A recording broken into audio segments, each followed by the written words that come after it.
Yung mga padi, part 2 ng rig rundown, let's talk about my guitars. Well, not all of my guitars, no. As you probably noticed, I'm mostly a Strat or Super Strat kind of guy. May isa lang ako na iba na gitara, which is the semi-hollow, pero hindi ko na yun i-discuss. So yeah, let's go through the guitars, tapos sasabihin ko kung paano ko ba gamitin, ano yung settings ko, ano yung habits ko. So first, this is my Ibanez AZ Prestige 2204B. So first ko siya nakita kay Jack Gardiner. So doon ako na in love talaga. And na-acquire ko to sometime last year. Shout out kay brother PJ Minyoza for selling me this for a very good deal. So yan, pag-usapan natin yung specs real quick, no. So as you can see, Super Strat, roasted maple neck, roasted maple fingerboard, then HSS config.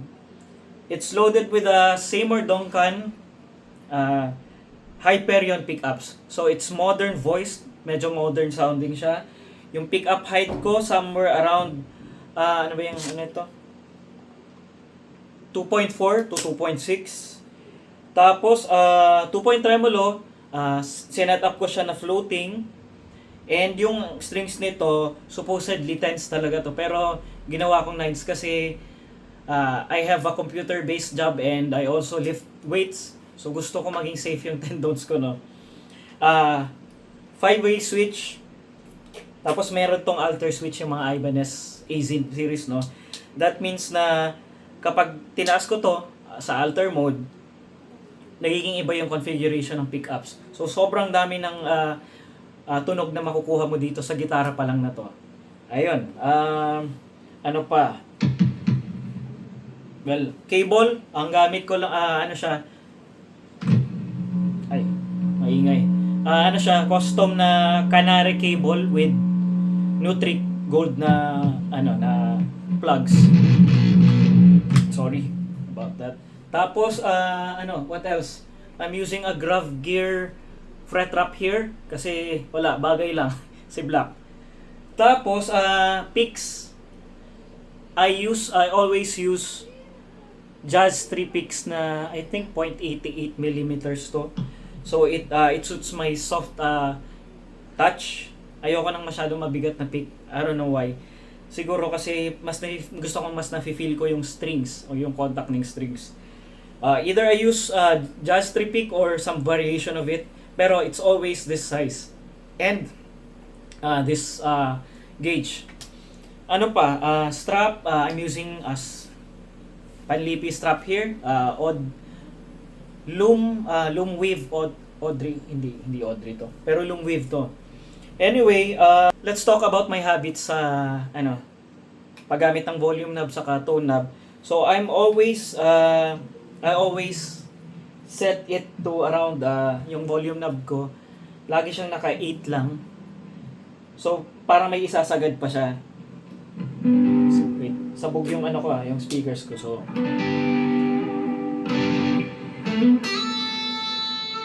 may konting bubuga siya ng konti. Tapos yun, mahilig ako na i-roll down siya kasi itong mga Ibanez AZ Prestige may may treble bleed siya. So it doesn't lose as much top end pag niro-roll down yung volume. So madalas kong gamitin sa sa mga pickup neck kasi I just love the single coil sound kaya nga palaging HSS yung gamit ko. Tapos itong bridge. Pero when I'm using the bridge, niro-roll down ko yung tone knob ko, no, kasi para mag-mellow siya ng konti. Siguro around 6 or 7. Tapos kapag naka-neck, around 8 sa tone knob. I feel like that's important, no, yung settings na yan. Gamit ko din 4th position, 2nd position for more options. Tapos pag tinataas ko yung alter switch, I can actually have more tele sound dito sa 4th position. So parang single coil dito, single coil. Tapos kapag naka-neck position naman, alter switch, medyo na-approximate ko ng konti yung P90 sound. Ayun, siguro in my future videos itatry ko yung gamitin. Ayan, maganda yung neck heel ng Ibanez AC Prestige, as you can see. Swak na swak siya. Tapos yung ano nito, yung neck profile is tawag oval C. It's a bit similar to a modern C. So hindi siya manipis like an RG neck, wizard neck. And nung una actually na nanibago ko, pero once I got used to it, ano na siya, I just couldn't go back. Ang sarap niya sa grip. Tapos bone nut, locking tuners, yan, locking tuners na siya. Let's go to my other main guitar, no. Okay. This is another Ibanez AZ series. Ano to, maliban sa kulay, ang pagkakaiba niya dun sa black, yung 2204B, ito bali ang tawag dito AZ2204NW. So pag may N yung Ibanez AC Prestige, that means na ano siya, nakalimutan yung tawag dito. Basta hindi siya hindi siya meant para i-two-way na na ganun. So ang ginawa ko, sinet up ko siya na floating. Ayun. Well, yun nga, balik tayo dun sa sa differences. Maliban sa kulay, this is a more vintage sounding Strat. So ito, HSS config siya, pero it's loaded with Seymour Duncan, tawag dito, Fortuna. Mas low output siya, vintage voice. It has sort of this more woody sound, woody tone. And nagko-contribute pa dyan yung rosewood na fretboard. Well, roasted maple yung nito, yung neck, pero rosewood fretboard. And to my ears, wala pa ring tatalo sa sa rosewood or ebony na na fretboard. Sounds more organic or woody to me, at least to me. Again, 2-point tremolo to, just like the other one, pero nga siya, wala siya yung parang dito, routing para makaganon ka. Yun, may alter switch din, as you can see. So same pickup configurations din. Ito namang guitar na to, gamit ko more for blues and jazz and mellow songs kasi talaga, parang sobrang bagay niya. It has this woody mellow sound. Well, maganda yung kulay niya. I love this color. Ayun. Pero siya, I don't know if kita masyado, pero it's more of a mint green in person. Dito kasi sa video baka nagmumukha siyang bluish. Ayun. Let's go to my third main guitar. This is the walang model to, lang to actually, parts caster na Fender MIJ. So ako lang bumuo nito. Yung mga parts nito galing lang sa US, tapos galing sa eBay or I think Amazon yung ibang parts. Inunti-unti ko lang. Pero this was tawag dito, assembled by Guitar Harbor. Tapos it's a traditional Strat, as you can see. 6-point tremolo, pero again, naka-floating ako. Pina-floating ko siya kasi mahilig ako gumamit ng tremolo, no. Ang niya naman, mukha siyang single coil, no, pero these are tawag ba dito, duckbuckers. So yan, humbuckers in a single coil size. Tawag. Nakalimutan ko yung actual model nito. I think Little 59 yung nasa bridge. Tapos yung andito, kalimutan ko, ko na lang, lalagay ko na lang sa caption. Ayun. Ito naman, maple yung neck niya. Gloss maple siya. So, actually, I've grown out of love for glossy na maple. Kasi, hindi siya, medyo, lalo na kung nagpapawis yung kamay mo, medyo sumasabit siya. Tapos, rosewood fingerboard. Again, nines din yung gamit ko dito.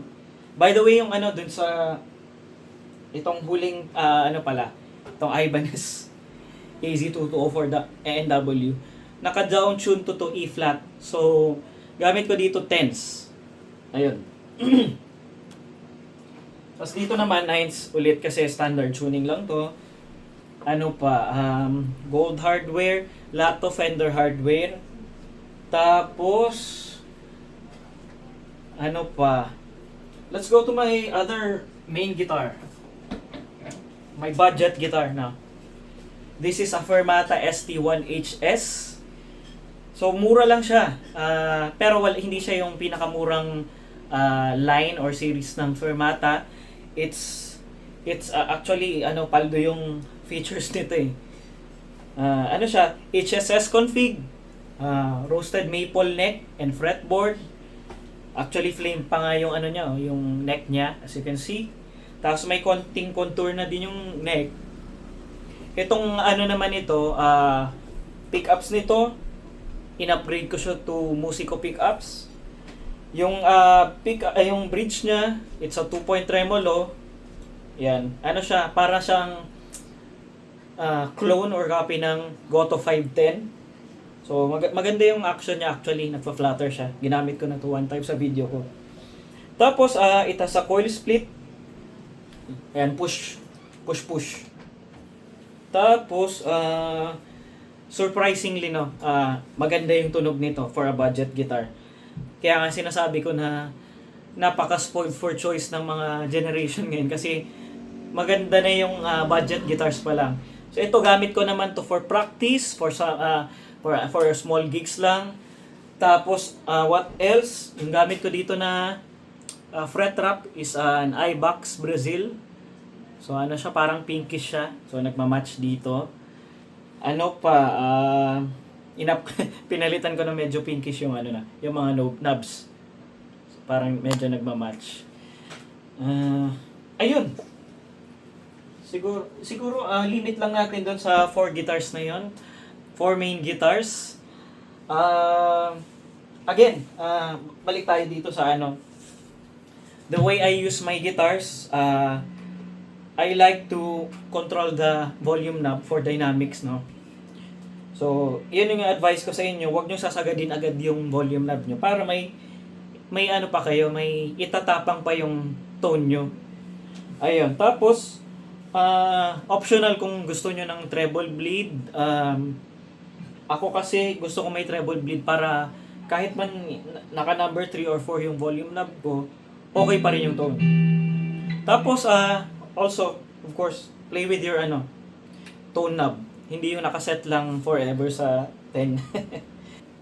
Ayun mga paps, life is short. Bilhin nyo yung gitara. Bilhin nyo na yung gitara na yun. G!